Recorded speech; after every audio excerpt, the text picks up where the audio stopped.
fillimisht ta sqarojmë për shikues në mënyrë që ta trajtojmë pastaj edhe si temë.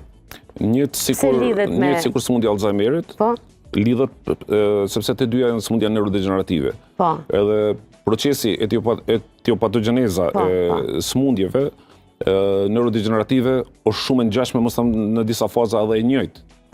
Është edhe njëjtë sëmundja në mes të demencës edhe në këtë rast të sëmundjes Alzheimerit. Ka sëmundje tjera neurodegenerative janë shumë më të rralla, po ne po flasim për këto që janë më të shpeshta.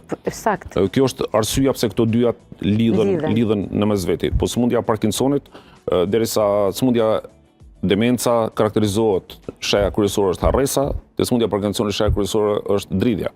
Dridhja, lëvizjet e pakontrolluara të gjymtyrëve të pacientit.